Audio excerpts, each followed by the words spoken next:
السلام عليكم ورحمة الله وبركاته. خلاص شهر رمضان خلص وبكرة العيد. بمناسبة العيد والعيدية والكحك والبسكوت، النهاردة حلقة يا جماعة والله العظيم هي دي العيدية بتاعتي ليكم. حلقة هقول فيها كلام بفلوس. الناس كلها اخواتي، الناس المحترمة اللي بتدخل في التعليقات تشجعنا وترفع من روحنا المعنوية، اخواتي من اصغر واحد لاكبر واحد، الاول كل سنة وحضراتكم طيبين. رقم 2، اسمعوا الحلقة دي يا جماعة. الحلقة دي من الاخر يا جماعه انا شغال بيها علشان خاطر اكسب. انا مش بربي الحمام عشان خاطر اقعد اكل على الفاضي وعلى المليان كل يوم والتاني. انا لازم اكسب من الحمامتين اللي انا هربيهم. هتطلع بتاخد من وقتك وبتاخد من مجهودك وبتاخد من فلوسك ومن قوتك ومن قوت عيالك، يبقى انت لازم تعوض الكلام دوت باي فلوس تدخل جيبك. مش هقول لك هتكسب تجيب عربيه، بس على الاقل يا سعاده الباشا تبقى العمليه في الاول وفي الاخر يبقى تلاقي مقابل نظير تعبك. طيب النهارده يا جماعه موضوع الحلقه هو ازاي استثمر في الحمام، او بطريقه تانية ازاي ارمي فلوسي صح في الحمامتين اللي انا هربيهم عندي. طيب بالراحه كده وهنفرنط الدنيا وهنقسم الدنيا. لو انت محترف تعمل ايه، ولو انت مربي نص نص تعمل ايه، ولو انت مربي على الله حكايتك ولسه مش عارف اي حاجه في اي حاجه تعمل ايه، وتكسب ازاي من حمامك. على بركه الله نبدا الحلقه يا جماعه. ناس كتيره مربيه الحمام تايهه، تدخل عندها المكان الغرفه بتاعتها بتاعت الاوضه ما تعرفش هي مربيه ايه، ما تعرفش هي عايزه ايه، ما تفهمش هو منين يودي على فين. هي مربيه حمام وخلاص، تمام. اللي يموت يموت، اللي يعيش يعيش، اللي يطير يطير، اللي يتباع يتباع. هي مربيه حمامتين وايه، بتشرب كوبايه القهوه وتتفرج عليهم ومتكيفه من كده. يا باشا هقول لك على حاجه حلوه، كمل معايا الحلقه وانا هقول لك ازاي تبقى انت مستفيد ماديا وفي نفس الوقت العاطفه وان انت حابب الحمامتين برضو هنشبعها، وفي نفس الوقت هنخليك برضو راجل يعني عندك الحب الحمام، وفي نفس الوقت الحمام برضو لازم الحمام برضو يحبك زي ما انت بتحبه. طيب لو انت راجل محترف يا باشا، انا انصحك يا سعاده الباشا، اخوات المحترفين، الناس الخبره، الناس اللي اقدم مني، الناس الافضل مني في التربيه، انتوا يعني الله يبارك لكم، احنا بنتعلم منكم. اشتغلوا يا جماعه في الحمام الغزار بجميع انواعه، الحمام اللي سعره عالي، الحمام المكلتم، الحمام الغزار ده بانواعه الكتيره، تمام. صلى على النبي عليه الصلاه والسلام. الحمام الغزار يا جماعه اللي هو سعر الزغلولتين بتوعه قد سعر الاهالي ويمكن اكتر. تجهزوا حضانكم وتجهزوا دنيتكم تمام.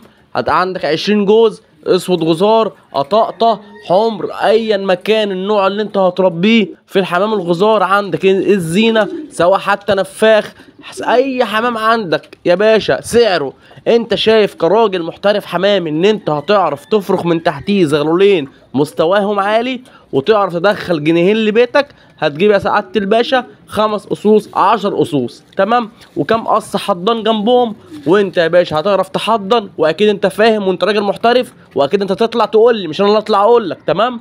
واكيد ان احنا اتعلمنا من الناس اللي اقدم مننا. وانت بما يرضي الله بتنزل على النت، تنزل على الفيس، بتنزل هنا وبيتباعوا هوا من تحت البيت، لا بتروح ولا بتيجي، الناس بتجيلك لحد عندك طالما عندك حمام مستوى عالي ومستوى كويس وانت راجل بتتقي ربنا، وفي نفس الوقت سعر الحاجه مناسب، هتلاقي ربنا يرضيك وهتبيع الجوز يعني هيعدي كلفته وهتعدي دنيته وهتكسب منه مكسب حلو قوي قوي قوي. ده بالنسبه للناس المحترفه. طيب انا راجل نص نص وراجل يعني بربي بس ومية مية وفاهم الدنيا وفاهم في الامراض، بس ما وصلتش لمستوى الاحتراف، بس في نفس الوقت عندي خبره كويسه. الله يبارك لك. تعمل ايه يا سعاده الباشا؟ اشتغل في الحمام الوسط، بمعنى اشتغل في الحمام اللاحم، اشتغل في الحمام التقايل، في الحمام الاحجام اللي هو الوسط، اشتغل مثلا يعني في الزاجل. المهم يا سعاده الباشا انت تشتغل في الفصيل اللي هو ولا تعبان قوي زي البلدي، ولا هو عالي قوي زي الغزار ومحتاج رعايه معينه ومحتاج حضان ومحتاج شغل ومحتاج مراعيه. لا اشتغل في الوسط. انت يا باشا انتاجك هتسوقه ازاي؟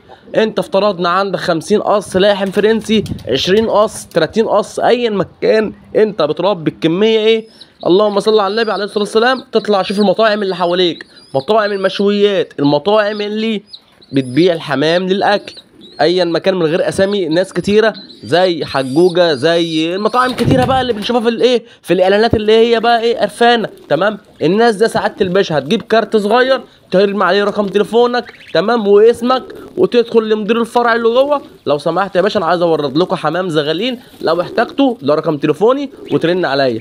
انا عايز اقول لسيادتك والله ما هتلاحق انتاج، ما هتلاحق انتاجك، ما هيلاحق على الطلبات اللي هتجيلك. عن تجربه وعن تجربه، بس انا ما وصلتش للناس الكبيره ديت، انا شغال على الناس الصغيره اللي حواليا، محلات المشويات اللي حواليا.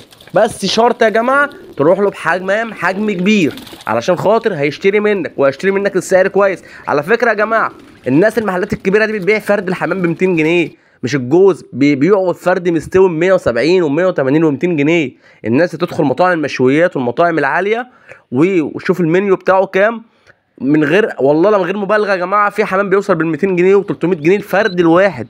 تخيلوا هو بيشتري منك الجوز ب 250 وب 270 وبيبيع الفرد الواحد ب 200 و250 و180، بس طبعا فرق حمام مستوي.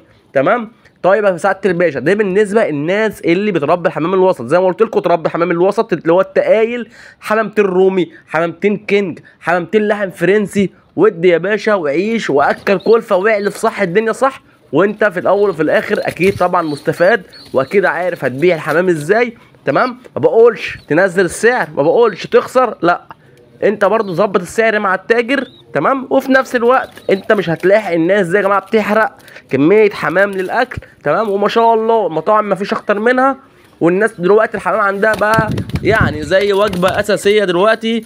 صراحه دلوقتي الناس كلها بقت تشجع بقت تاكل حمام، غير زمان كنا يعني ايه فين وفين لما ايه كنا ناكل حمام، كنا مثلا متربيين على الفراخ ومتربيين على اللحوم ومتربيين على الاسماك. دلوقتي لا، ناس كتيره جدا دخلت في جو الحمام وبقت اكيله حمام. طيب ده بالنسبه للمشروع اللحم الفرنسي. طبعا التسويق الثاني، النوع الثاني التسويق، طبعا التسويق بقى على الفيس والتسويق على الجروبات والكلام ده برضه مطلوب. وان اللحم دلوقتي يا جماعه والله العظيم اقل جوز ملوش لازمه 400 جنيه و450 جنيه الزغاليل.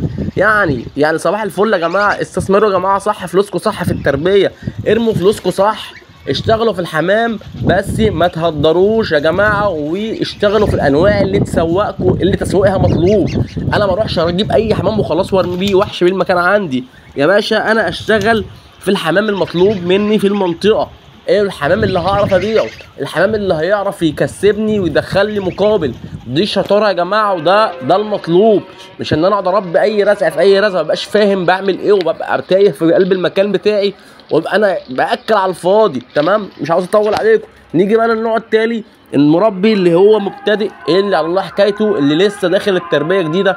انا يا سعاده الباشا مش هخليك تخسر، وفي نفس الوقت انا هشجعك واحببك في التربيه. هتدخل يا باشا تربي الحمام البرد الجميل، هتجيب لك الاوضه الجميله هتربي فيها او البلكونه او المكان اللي هتربي فيه 50 جوز حمام بلدي، وتملى الاوضه. تنزل يا باشا تجيب ديكوره تقيله ونتي عاديه، بس بحط تحت كلمه ديكوره تقيله دي 100 خط، نقي ديكوره تقيله، والنتي العادي اللي هي البرد العاديه.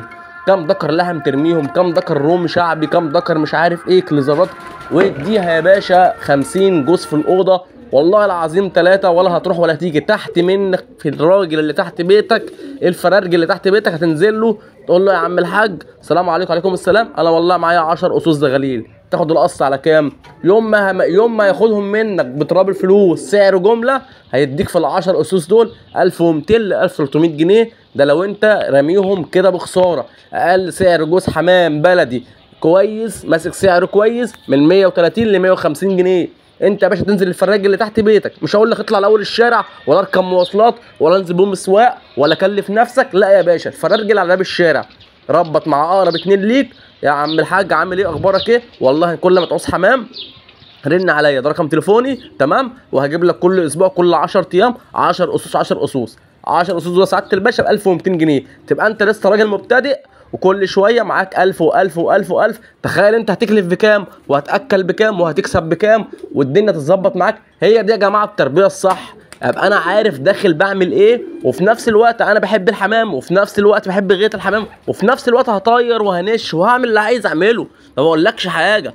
تمام. وفي نفس الوقت تبقى انت داخل مكانك حابب تطلع تمسك الاوضه تنظفها، حابب ان انت تعالج، حابب ان انت يعني ما بيبقاش انت نفسك مسدوده، لا يبقى في مقابل، تلاقي العمليه في الاول وفي الاخر عندك وقت فراغ بتملاه في حاجه مفيده، وفي نفس الوقت هتعرف تستفيد منها. سواء لو انت بتربي حمام غالي هتكسب من وراه وربنا هيرضيك منه، بتربي حمام وسط هتكسب منه وهتاكل منه، بتربي حمام رخيص برضه هتكسب منه وهتاكل منه، وهتهادي زمايلك وهتهادي قرايبك، وهتبقى العمليه معاك يعني يعني على الاقل يا باشا انت مش هتبقى خسران وهتبقى كسبان ان شاء الله. والعمليه دلوقتي الحمام يا جماعه جوز المعفن، بلاش كلمه معفن، الجوز التعبان ب 120 جنيه.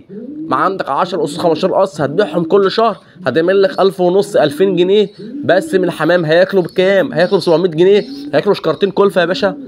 تمام. هياكلوا شكاره الكلفه بكام؟ ب 400 جنيه، شكارتين ب 800 جنيه، وانت هتبيع ب 1000 ونص 1700 جنيه. يبقى انت يا باشا كسبان حوالي 700 800 جنيه، الضعف يا باشا من 10 15 جوز. العمليه كلها نسبه وتناسب. تعالى بقى زود، يبقى انت عندك 50 جوز، عندك 100 جوز، تلاقي نفسك يا باشا الوفات. يبقى انت لسه راجل مبتدئ وبتكسب الوفات من الحمام. مش عاوز اطول عليكم، كل سنه وحضراتكم طيبين. ده باختصار يا جماعه موضوع الحلقه بتاعي، ازاي اكسب من الحمام وازاي اشتغل في الحمام المطلوب تسويقيا. بلاش يا جماعه، انا بحب النوع ده وتربيه، وبلاش العاطفه يا جماعه هتجيبكم ورا. اشتغلوا في اللي يكسبكم جنيهين، اشتغلوا في اللي يدخل لكم مصدر ربح ثابت ليكم. مش عاوز اطول عليكم. لو الحلقه عجبتكم يا جماعه اللايك والاشتراك في القناه، وكل سنه وحضراتكم طيبين، والسلام عليكم ورحمه الله وبركاته.